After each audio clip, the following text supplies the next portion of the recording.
Figured, thinking no big deal, right? Well, turns out it was an enormous deal, because we have about 1,000 Wiccans or witches living here, and they took exception to the fact that she was just a TV witch. They wanted to know where their statues were. Case in point, there's our Salem City Hall, the second oldest one in America, behind the one in New York City. But both of them have something in common. Wait till you hear this. They were both paid for by excess, you heard me.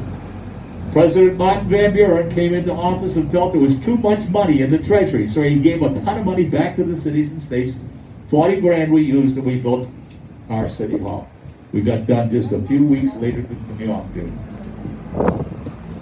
This is Lynn Street heading down to the Witch Dungeon Museum. This used to be the Christian Science reading room until it went vacant. It was purchased by a retired sheriff, Bob Cahill, and his father. They made it into the dungeon. Now what they do here is fascinating. They do a live reenactment of the trials using the text from the trials transcripts with live actresses upstairs. And then they take you downstairs to try out some of the replicas of the dungeons. The original ones were torn down shortly after the trials, along with the courthouse. The structures on the sidewalk there called Pillaries, a form of punishment, the little one on the left end for kids that were seen and heard, something that was frowned upon. Well, guess what, lady? Back in the day, if you burnt your husband's supper, you get to be thrown there for half a day. But here's my favorite. Listen to this one. Ladies, if you got caught kissing your spouse in public on the Sabbath, listen carefully, in you go, but not he. You see, he was clearly the victim. You were clearly the perpetrators. Ah, yes. You've come a long way, baby. See the church on the left? It is shared by a Latino congregation. It's a Methodist church. But you notice the windows are covered with plexiglass because they're all priceless Tiffany stained glass windows, every one of them. Lovely day in the neighborhood. We're coming down to the witch house, which is right at the corner at the lights, and it's a misnomer because guess what? A witch never lived there. A judge did. A magistrate named Jonathan Colvin. Jonathan Colvin's nephew was the sheriff George the Strangler Colvin during the witch trials. He got that nickname because that's what he'd do to you to make sure you were convinced you were a witch. In other words, to see things his way. Accused of being a witch, you might have come up here for a preliminary hearing, in which case you go through the front door of the house right here. And the midwife would drag you into the side room and tell you to take your clothes off because it was her job to figure out if you ever been touched by the devil. Excuse me? Oh. Was that you, Billy? Oh, good. Anyway. What would she be looking for? Scars, acne, birthmarks, freckles, any unusual growths anywhere in your body? But as we said back in the day, if you were left-handed, if you had two different colored eyes, or God forbid you had red hair, if any of those three were true, you didn't have to worry about taking your clothes off. You're going straight to trial because you're in league with the devil. Why did we pick fights with redheads? This was a British colony. Where did the redheads typically come from? Ireland. If you didn't want to deal with them, call them witches. End of problem. See the house to your right? If you saw the movie Hocus Pocus, that was the girlfriend's house. Allison, right?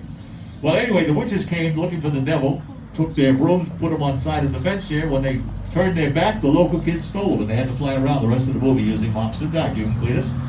If you haven't seen the movie, it's on Disney Plus on demand, or you can wait till October. It'll be on the TV like 7 times a day. And they are, in fact, filming a sequel at last. Salem Athenaeum, the second oldest private library in America. The oldest one is in Philadelphia. That's where Hawthorne went to do his research using his aunt's library card because for some reason he didn't have his own.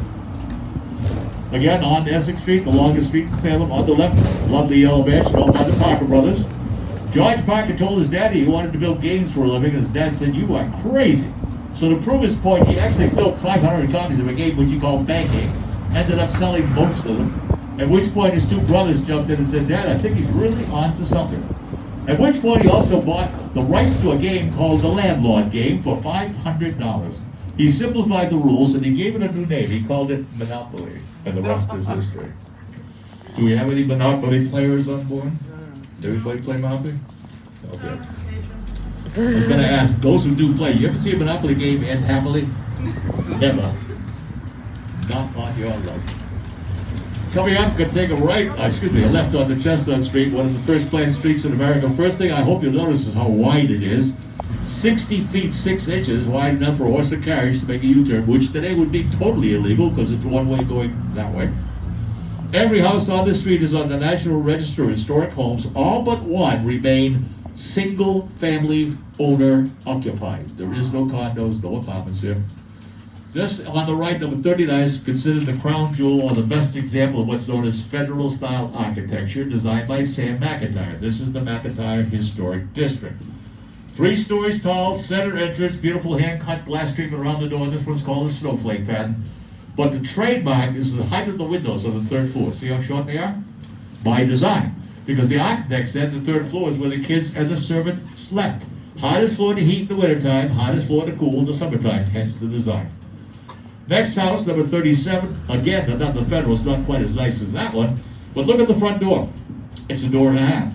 Referred to as either a coffin door or a hoop skirt door.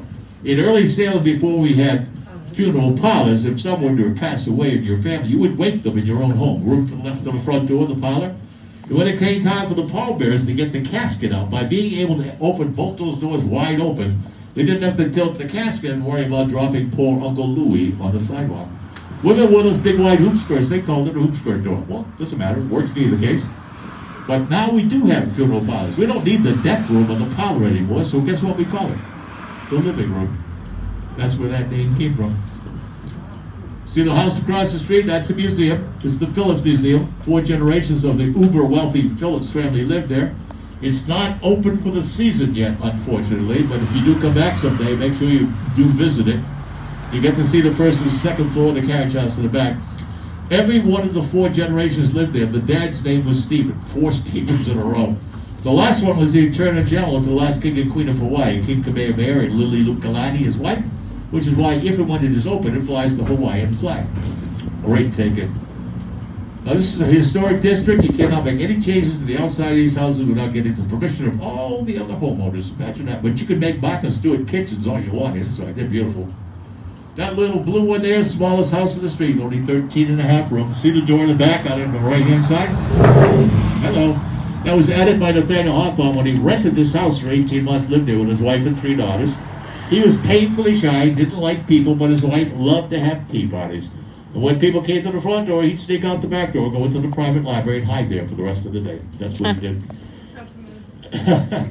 Right next door, ironically, is the largest house on Chestnut Street. That's a Greek revival. See how different it looks? 24 rooms, 6 bathrooms, 9 working fireplaces. One's owned by Frank Weston Benson, the noted impressionist painter. Would you like to guess how many people currently live there?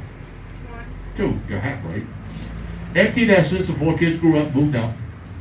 But they have great games of hide and seek every Friday night. They come. See Hamilton Hall here on the right, the Rick Building? That was the Federalist headquarters designed by Sam Mcintyre. And they asked him if he could come up with a dance floor that women could dance for hours on end without their feet getting tired.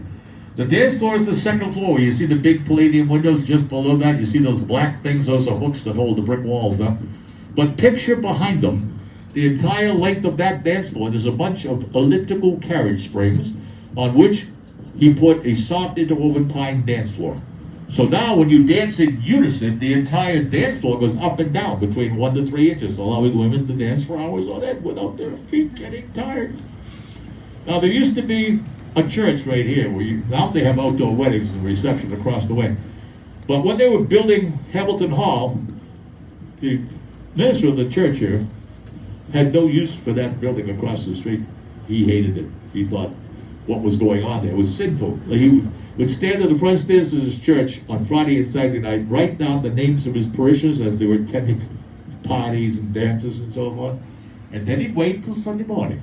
And he'd get up in the pulpit, and he would take them on individually by name in front of their wealthy peers. Yeah, saying things like, Mary, Martha, John, I saw you going into Hamilton Hall last evening. Dancing cheek to cheek, back to back, you're doing the devil's work. Well, if you notice, there's no church building there today, is there? The local residents report on a lovely sunny day, much like we have today, his Littlewood church, quote unquote, was miraculously struck by lightning and burnt to the ground, unquote. Wink, wink, never to be rebuilt again. Good old Reverend Hopkins, he never got over it. Now, where you see the witch house is today, that's not where it originally stood. In fact, it was built right smack in the middle of this main street here. Back in the 1950s, to improve the traffic flow, we literally picked it up and moved it 35 feet to the left and put it back down again. Of course, when we did, we found some bones under the house. Well, turns out it's white magic to bless the house. It's almost like putting a wreath out that you put some bones, animal bones, right? That's all we need is another witch trial happening. Right here, this little teeny tiny park, right? Captain William Driver. He was the guy who gave the name Old Glory to our American flag. He was a wealthy ship captain. When he retired, his family made him this ginormous American flag. And as the story goes, he ran it up the mainmast of his ship, stood back, saluted it, put his hand over his heart, whatever he did. And he said, "My ship, my flag, my country, Old Glory." All right? Well, eventually he did retire down to Tennessee, and he took the flag with him. And he flew it proudly every time it was appropriate to do so until the war between the states broke out, because his son-in-law was a Confederate soldier. Well, he hid it. Many times they ransacked his house, more than twice, looking to find that flag. They never found it. When the war ended and the Union troops came to town, they remembered the flag, and they stopped at his house and said, "By any chance, do you still have the flag?" He said, "Stay right there." He went up to the bedroom, slid open his bed covers, and within them he had sewn the flag. He took it out, flew it that night, stood all night, make sure nobody would take it. It's now on display at the Museum of Natural History, right next to the flag that inspired the national anthem. The next room over. Captain William Driver. Salem guy. Not a witch either. Things are happening. That house there stopped at a fire. That's why you see such extensive remakes. That was my father's lawyer's place. See the big red brick building here? Used to be the First Baptist Church, went vacant. Now they made it into a lawn library. The thing was, it was 500 yards down the other end of Federal Street. They moved it, attached it. Welcome to Salem. We took Hawthorne's birth home, moved it from behind the Hotel Hawthorne down to the House of the Seven Gables. So we moved the witch house, we moved Hawthorne's house, and we moved this. That's Salem. We're driving left on the ramp into what was once the North River until we filled it in. As we do so, look to your left up on the hill, you see that mustard-colored house in the warehouse. Picture the ships used to drop the goods off right behind it. Right now you'd be descending into 35 or 40 feet of water. Hello. Take a look to your left, you see an 8-foot tall chain link fence surrounding a 2.5-acre Doggy Park. That's the only place in Salem you can legally take your dog off its leash and just let it have fun. Otherwise, it has to be on a leash. This is Bridge Street. Going the other direction, you end up in Beverly. If you want to get into Boston real quick, come right here, catch the commuter rail. 1/2 hour later, you'll be right underneath Boston Garden, over the Celtics and the Bruins. Nothing but courthouses right here. This is the county seat of Essex County. 2 of which are for sale because they're vacant, in case you want to buy one while you're here. See how wide the North River used to be? Pretty spectacular. Beyond the train station on the left, a bunch of yellow buildings. That's exactly where Parker Brothers Games headquarters and manufacturing plant used to be. When the Parker Brothers retired, they sold the company to General Mills, of all people, who had no clue what it was to run a game company. So they sold them to Hasbro. First thing they did was to move the whole thing down to Rhode Island. They were the largest employer in Salem at the time. See that building right there? It's replacing a courthouse that was built in the 1970s. We tore it down because they moved into the new courthouse. This used to be a Dunkin' Donut. Guess what it is now? It's something called odd meter, whatever that means. Turning now onto Church Street because there's a church at the end of it. In my opinion, the best seafood restaurant coming up in right, that's Turner's. On the second floor is where Alexander Graham Bell first demonstrated a long-distance phone call, using the Western Union telegraph lines to talk to Mr. Washington, the Boston Globe newspaper in Boston. And he said those famous words, "Can you hear me? Can you hear me now?" And Mr. Watson replied, you ready for this? "Ahoy! Ahoy!" Nobody thought about to answer a phone. Red brick building right over yonder, that's where the original dungeon and jail was. They completely forgot about it. Like I think we figured out we messed up when we had the witch house. We tore down anything that had anything to do with it. And then they found the 3 beams and said, "Ooh, what are those?" Look at the church coming up. On both sides of the front door, a bunch of headstones very close together as we go by. That's because there's nobody buried under them. No, those headstones belong to the dead bodies that are buried under the second half of the church right here. When they wanted to put this new piece on the back, they had no choice but to build on top of an existing graveyard. Well, this is Salem. That's not a problem. You just move the headstones to the front and build a church on top of the bodies. Welcome to Salem. There's Howard Street. Halfway down the right is where Charles Corey lived. He was the 20th victim, the one that was not hung, but pressed to death during the witch trials. Taking a right and another right, which will bring us back to the visitor center. But again, this is a figure-8 tour. Those who just got on, do not get off. Unless you've been on for the whole hour, in which case you can't get off, right? We're not going to hold anybody prisoner here. The lovely Hotdog Hotel right here. For many, many, many years, that was the only hotel in Salem. Yeah. Built on a patch of land that was owned by the Maritime Society, and they didn't want to sell it. Well, they eventually reached an accommodation where if the hotel was built, they would guarantee a place for them to be. Well, they did.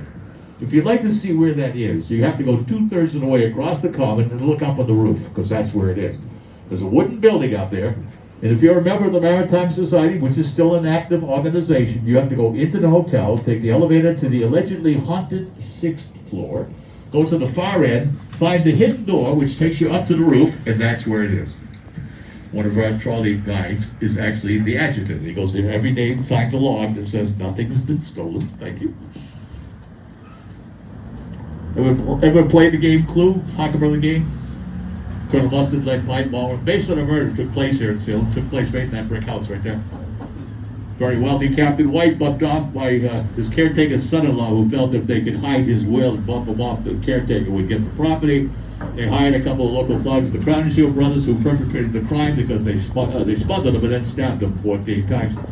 For weeks, nobody could figure out who did it until one of them got drunk and blabbed. They arrested him. Daniel Webster was the prosecuting attorney. 2 of them were hung. The 3rd guy committed suicide. And Parker Brothers said, what a great idea for a game. Let's call it Clue. Okay, those people gave you off. Thanks for coming. Hope you enjoyed your tour. Enjoy the rest of your day. Make sure you visit one of our lovely restaurants. Bye-bye now. Take care. Thank you very much. Take your time on the stairs. Hold on.